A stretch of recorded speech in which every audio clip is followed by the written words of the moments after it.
모든 사람과 더불어 화평과 거룩함을 따라 이것이 없이는 아무도 주를 보지 못한다. 이런 말씀들은 사실 굉장히 중요한 말씀입니다. 성경에는 어떤 말씀을 보면요, 그 말씀이 우리의 영혼의 구원과 관계 있는 말씀이 있습니다. 우리가 구원받는 이런 내용들과 관계 있는 말씀들은 특별히 주목해야 됩니다. 너희가 내 눈이 범죄하거든 빼버리라 한 이런 말씀들은요, 그렇지 않으면 불구자로 영생에 들어가기 낫다. 이런 것은 우리가 하나님 앞에서 얼마나 이 죄에 대해서 거룩하게 살아야 될 것인가를 말하지 않습니까? 살지 못할 때는 회개는 해야죠. 우리 시대 기독교인들은 무속적인 신앙을 갖고 있습니다. 성경적 신앙과 무속적 신앙은 다릅니다. 성경적 신앙은요, 성경이 강조하는 것은 내가 무시할 수가 없습니다. 성경이 강조하는 것을 나도 강조해야 됩니다. 그래서 오늘 본 말씀도 모든 사람과 더불어 화평함과 거룩함을 따르라. 이것이 없이는 아무도 주를 보지 못하리라. 그렇게 하나님 말씀이라면 그렇습니다. 모든 사람과 화평, 거룩함을 따르게 해야 됩니다. 단 이것이 하나님의 뜻을 거스르는 것이 아닐 때, 하나님의 뜻을 훼손하지 않는 범위 안에서 화평과 거룩을 따라가야 됩니다. 그래서 우리가 이 화평과 거룩은 우리 신앙의 어쩌면 기차레일의 두 축 같은 겁니다. 기차는 두 레일이 있어야 가지 않습니까? 전기는 두 선이 있어야 전기가 통합니다. 한 선 가지고 전기는 절대 갈 수가 없습니다. 우리 신앙에는요, 화평과 거룩. 화평은 사람과 관계가 좋아지는 게 화평이고요, 거룩은 하나님과 관계가 좋아지는 게 거룩입니다. 사람과 관계가 좋아지는 거예요. 교회에서 때때로 이런 놀이 같은 게 필요하죠. 야외 예배도 가기도 하고, 또 이번에도 우리 윷놀이도 했지만요. 그러나 이것이, 이 화평은 거룩함을 이해한 도구입니다. 교회에서 만약에 화평을 자꾸만 인간적으로 추구해버리면요, 교회는 종교 계모임이 되어버립니다. 그러니까 이걸 잘 아셔야 돼요. 그래서 교회 안에서 믿음 외에 인간적으로 잘 친하잖아요. 이 친함이 믿음의 삶에 손상을 가져옵니다. 그 믿음 안에서 우리는 그 믿음의 선에서 절대 이탈하면 안 돼요. 그 어떤 경우도. 저도 목사님들 대할 때도 그 이 믿음의 선에서 이탈되면요, 제가 약간 나도 모르게 거리를 둬요. 어쨌든 또 줄도 가까이 생기면 또 저도 가까이 하고, 어쨌든 그래서 이 화평과 거룩함, 이것은 우리 신앙의 두 축인데, 고린도후서 5장 17절 보니까 누군지 그리스도 안에 있으면 새로운 피조물이라, 이전 것은 지나갔으니 새 것이 되었다 했습니다. 근데 그 다음 구절이 중요합니다. 그리스도 안에 새로운 피조물이 된 사람이 어떻게 사느냐? 나 피조물이다 우길 거 없어요. 나 예수 잘 믿는다 말할 거 없어요. 예수 잘 믿는다, 바로 믿는다, 나 천국 간다, 이것은 내용이 분명해야 됩니다. 내용이 분명하지 않는 건 믿음이 아니에요. 그건 미신이에요. 자기가 자기 믿음에, 자기가 자기 신앙에 속을 수가 있습니다. 우리는 항상 우리의 신앙이요, 이 진리입니다. 진리. 알겠습니까? 예. 그래서 이 진리 외에 그 어떤 것도, 예를 들어서 저는 하나님께 현금 드리는 게 아주 중요해요. 그러나 교회가 현금을 강조하다 보니요, 진리에 접촉도 못하고 물질에 대한 그 중요함을 느끼는 사람들은요, 벌써 여기서 들어오지도 못하고 물러서 버려요. 믿음이 가면요, 물질을 따라가는 거예요. 믿음이 따라가면요, 충성 따라가는 거예요. 믿음이 따라가면요, 예배당에 일찍 나오라, 늦게 나오라 할 거 없어요. 믿음이 따라가면요, 예배당 나올 때면 복장을 어떻게 해라, 그런 얘기할 필요 없어요. 믿음이 따라가면요, 모든 삶이 다 따라가는 거예요. 믿음이 실체입니다. 그러니까 믿음의 실체가 없는 것은요, 종교입니다. 믿음은 주님이 중심이고요, 종교는 내 행위가 중심이에요. 믿음은 예수님의 십자가 공로가 중심이요, 그리고 우리 연약함을 도우시는 성령께서 우리를 도와주셔야 한다는, 그러니까 절대 내 중심이 아니고 절대 주님 중심이에요. 종교는요, 내가 뭘 하는 거예요. 그것이 자꾸만 인정받기를 원하는 거예요. 여러분과 제가 구원받는 것은요, 우리의 공로가 아니요, 오직 예수님의 공로입니다. 예수님의 공로 100%. 그 공로 앞에서 나는 미약하나마 몸짓하는 거죠. 그 주님의 공로가 아닌 것 같으면 여러분 믿음 생활 할수록 여러분이 더 내가 이 정도밖에 안 되나 하는 허망함을 느낄 때가 있습니다. 내 믿음이 이렇게 믿었는데도 이것밖에 안 되나? 우리의 믿음은 그것밖에 안 돼요. 우리는 믿어갈수록 주님이 얼마나 귀한 분인가를 느낄 뿐이에요. 주님이 얼마나 내 삶에 필요한 분인가 느낄 뿐이에요. 주님이 안 도와주시면 나는 아무것도 아닌 헛개비란 걸 느낄 뿐이에요. 주님이 내 인생의 실체란 걸 느낄 뿐이에요. 나는 주님 붙드는 것밖에 없음을 느끼는 거예요. 그래서 여기 보니까 누군지 안에 새로운 피조물이라 하고 그 다음 구절이 중요합니다. 그런데 피조물인데 어떤 게 피조물이냐? 새로운 피조물 된 사람이 18절에 보니까 모든 것이 하나님께로부터 났으며 그가 그리스도로 말미암아 우리를 자기와 화목하게 하시고 또 우리에게 화목하게 하는 직분을 주셨으니 곧 하나님께서 그리스도 안에 계시사 세상을 자기와 화목하게 하시며 그들의 죄를 그들에게 돌리지 아니하시고 화목하게 한 말씀을 우리에게 부탁하셨느니라. 보세요. 새로운 피조물이 됐다는 것은 하나님과 내가 화목해진 거예요. 예수님으로. 그러면 화목해졌다면 이제 너는 사람과 화목해지라는 거예요.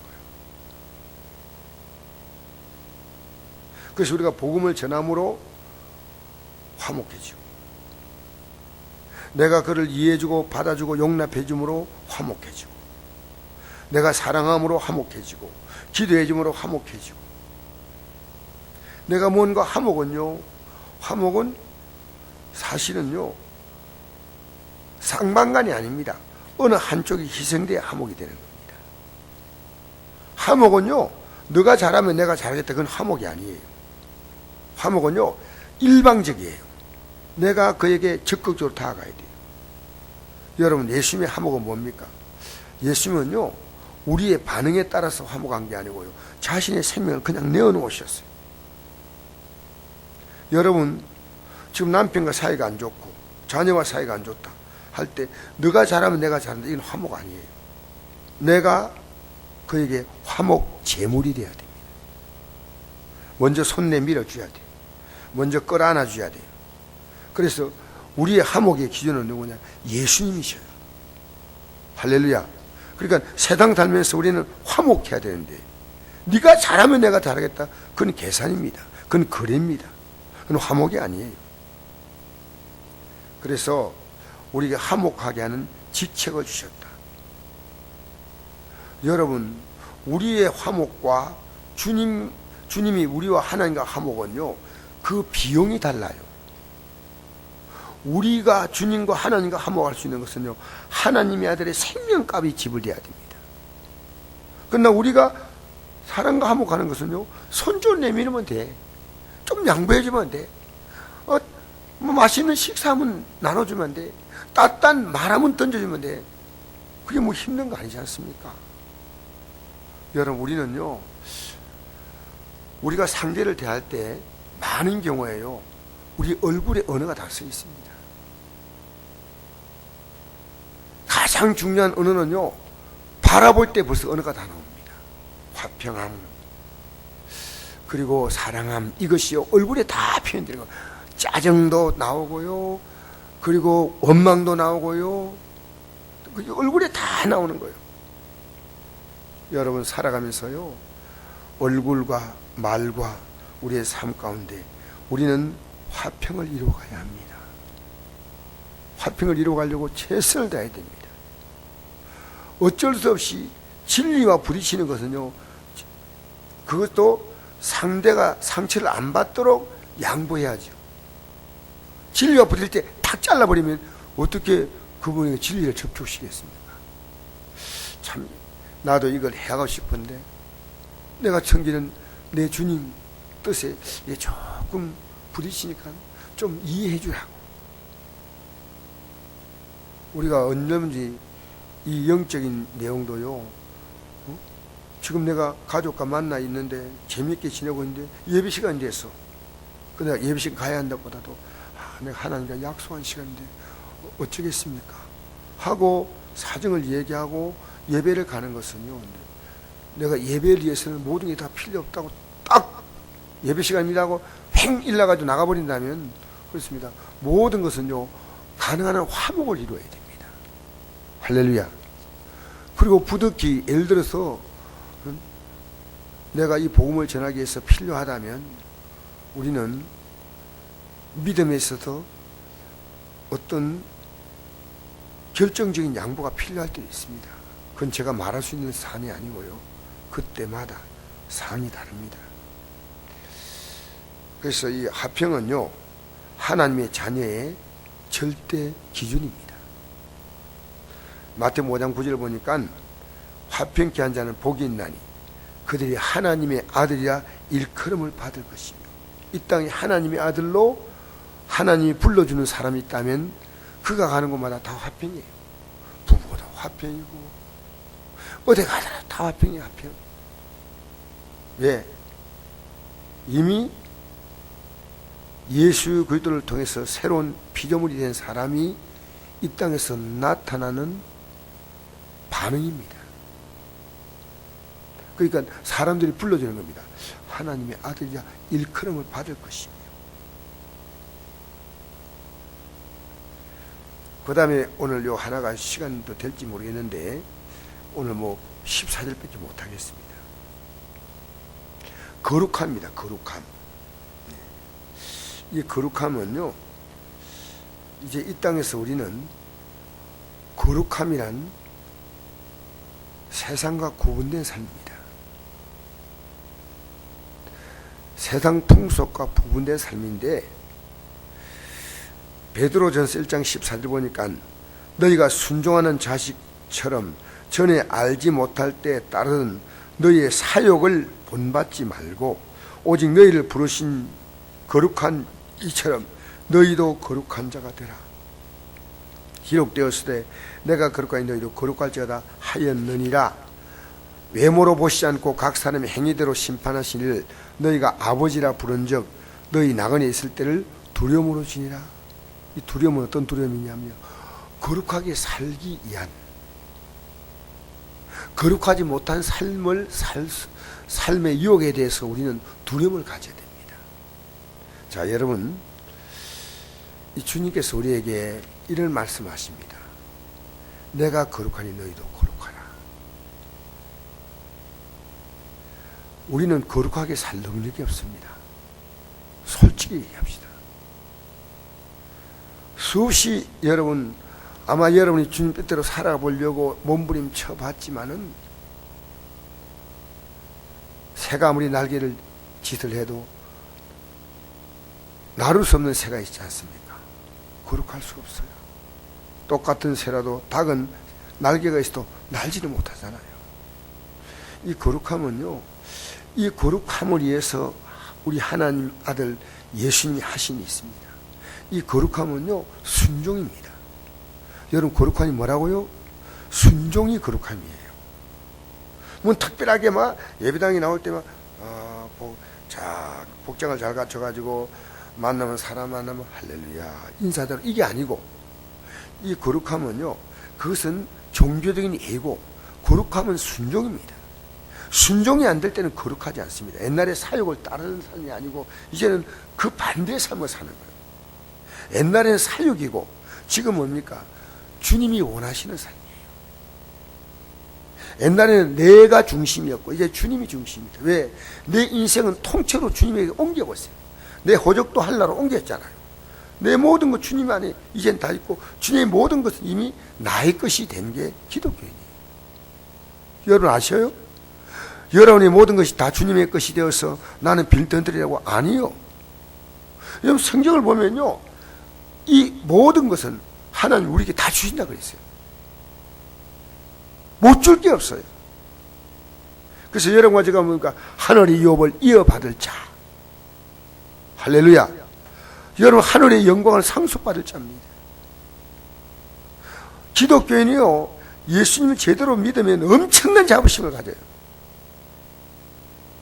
이 땅에서요, 뱃속에 잉태된 생명이 출산하면 성공이에요.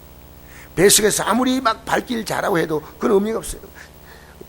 이게 뭐 사진을 찍었더니 너무 애가 예쁘게 나와. 중요한 거 아니에요. 사산이 안 되고 나와야 됩니다. 이 땅의 인생은요, 이 땅의 인생은 죄와 사망의 법에 걸려서 죽는 게 아니고 생명의 성령의 법으로 저 영광의 땅에 들어가야 됩니다. 그것이 우리가 이 땅에 태어난 목적이다 그 말이에요. 이 땅에 태어난 가장 중요한 목적은 이 땅에서 망하는 게 아니다 그 말이에요. 할렐루야. 여러분과 제가 저 영광의 땅을 향해 가지 않습니까? 그래서 우리는 이 땅에서요, 절대로 구원받는 것만큼 귀한 복이 없어요. 어떤 복이 있습니까? 여러분, 그래서 여러분 구원을요 시시하게 알지 마세요. 예, 구원받는 복은요 한 번 받는 게 아니고 이 땅의 구원의 복을 계속 누리고 가는 거예요. 누리고 가다가 마침내 영원한 구원 속으로 들어가는 거지. 이 땅에서 뭐 허우적거리고 살다가 여러분 살면서요 염려하고 걱정하고 하는 건요 하나님께 범죄하는 겁니다. 이거 범죄라는 걸 모르고 기독교인이 몰라요. 하나님의 능력을 알진데 왜 염려합니까? 문제 만나면 기도하고 감사하고 하나님 풀어줄 것이란 확신을 가지고 나가야죠. 할렐루야. 염려는 범죄입니다. 걱정은 범죄입니다. 원망은 범죄입니다. 원망은 너 때문에 안 된다. 아니요, 하나님이 하셔요. 하나님이 해결하시는 거예요. 그래서 여러분, 이 거룩함은 뭐냐? 순종입니다. 우리 순종할 능력이 순종하고자 하지만은 자꾸 부족함을 느끼잖아요. 그래서 우리에게 필요한 것이 십자가입니다. 십자가는 이 거룩함의 삶을 살 수 있도록 우리에게 주신 탁월한 하나님의 능력이에요. 십자가의 도가 멸망한 자에게 민나게 보이지만 구원은 우리에게는 하나님의 능력이다. 여러분, 시간이 갈수록 십자가가 얼마나 귀한지, 나의 자랑 십자가, 나의 영광 십자가, 내게 남아있는 것 하나는 십자가밖에 없는 거예요. 이것만 꼭 붙들고 하는 거예요. 그러면 여러분 회개하면 성령께서 여러분 가운데 역사하셔서 회개해야 성령 역사에 왜? 거룩한 영이기 때문에 여러분이 죄와 싸울 수 있는 힘을 주신다고 말이에요. 날마다 회개하는 겁니다. 이게 거룩함이에요. 할렐루야. 그러면 하나님 말씀 모르면 회개가 안 돼. 왜? 말씀이 없기 때문에 내가 그 기준이 없어요. 저는 여러분이 언젠가 내가 이런 설교를 좀 한번 자세하게 할 시간이 있을 줄 압니다. 설교 듣는 시간이요, 바로 기도하세요. 설교 듣는 시간에 내 삶과 관계없으면요 바로 듣는 시간에 속으로 회개합니다. 약속의 말씀은 감사합니다. 순종하겠습니다. 여러분 설교를 그냥 듣는 게 아니고 설교 들으면서 계속 여러분은 그것을 여러분의 것으로 기도하는 시간으로 바꿔버려야 돼요. 할렐루야. 이럴 때마다 고개 끄덕끄덕 하는 이게 동의가 아니고요, 그게 바로 기도가 되어버려야 돼. 아, 제대로 내가 살지 못했구나, 회개합니다. 또 말씀 들으면서 아, 저 약속을 말씀드리는구나, 감사합니다. 순종하겠습니다. 아멘. 여러분, 오늘 이 아침에도 저는 정말 회개할 것이 많은 사람이에요. 살아갈수록 깊은 죄가 보입니다. 믿음 생활 처음 하면요 껍데기 죄밖에 안 보이지만 믿어갈수록 내 속에 숨어있는 죄가 보여요. 여러분 회개하십시다. 할렐루야. 화평과 거룩함을 따르시기를 주 이름으로 축복합니다. 기도하겠습니다. 아버지 하나님, 이 아침